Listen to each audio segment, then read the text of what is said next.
Hello दोस्तों, कैसे हैं आप? सनातन धर्म चैनल पर मैं शिवी वर्मा आपका बहुत बहुत स्वागत करती हूँ। दोस्तों, आज मैं आपके लिए वट सावित्री व्रत की कथा लाई हूँ, जो पति पर आए सब संकटों को समाप्त करती है। दोनों के बीच प्यार और विश्वास के रिश्ते को मजबूत करती है। इस व्रत को बहुत ही विश्वास से रखना चाहिए और इस व्रत में कथा को अवश्य सुने या पढ़ भी सकते हैं। तो चलो मैं कथा को सुनाना प्रारंभ करती हूँ। बोलो सावित्री माता की जय। बहुत समय पहले की बात है। मद्र देश के राजा अश्वपति और रानी मालविका की कोई संतान नहीं थी। उन्होंने वर्षों तक सूर्य देव की आराधना की। इसके बाद देवी सावित्री प्रकट हुई और उन्होंने एक सुंदर तेजस्वी कन्या का राजा और रानी को वरदान दिया। उसी देवी के नाम पर कन्या का नाम सावित्री रखा गया। सावित्री जब युवती हुई तो पिता ने उससे कहा कि वह स्वयं योग्य वर का चुनाव करे। सावित्री वन वन भटकती हुई एक वन में पहुंची, जहां उसने एक तेजस्वी और रूपवान युवक को देखा। उस युवक का नाम सत्यवान था, जो सर्व देश के अंधे और वनवास में रहने वाले राजा धूम्रसेन का पुत्र था।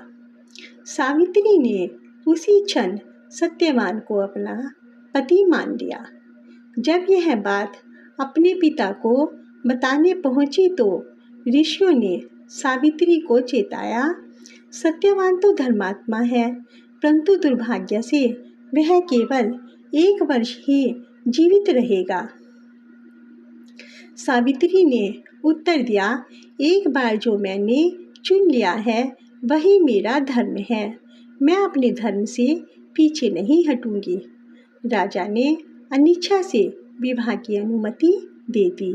सावित्री ने सत्यवान से विवाह किया और उसके बाद माता पिता के साथ वन में रहने लगी।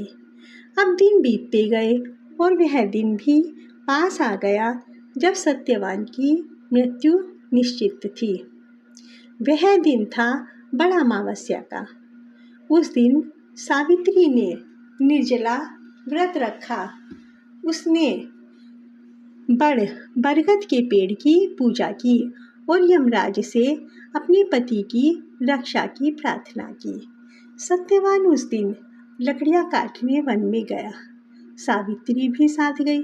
दोपहर के समय सत्यवान को चक्कर आने लगे और वह सावित्री की गोद में गिर गया। वहीं उसके प्राण निकल गए।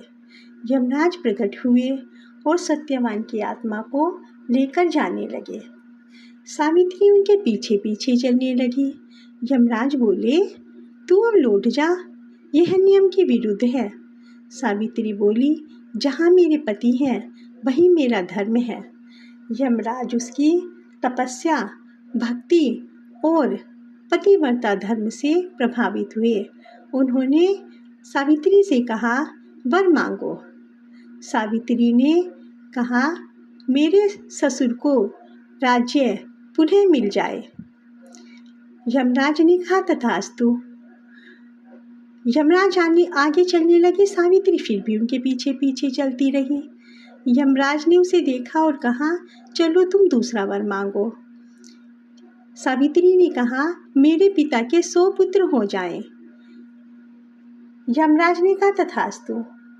और यमराज आगे चलने लगे। सावित्री फिर उनके पीछे पीछे चलती रही। यमराज ने उसे देखा और कहा, अब लौट जाओ, अब क्यों मेरे पीछे पीछे आ रही हो? सावित्री ने कहा, नहीं, जहाँ मेरे पति हैं वहीं मैं रहूंगी। यमराज ने कहा, अच्छा चलो एक बार और मांग लो। सावित्री ने कहा, ठीक है, मुझे 100 पुत्रों का वरदान दो। यमराज ने कहा, तथास्तु।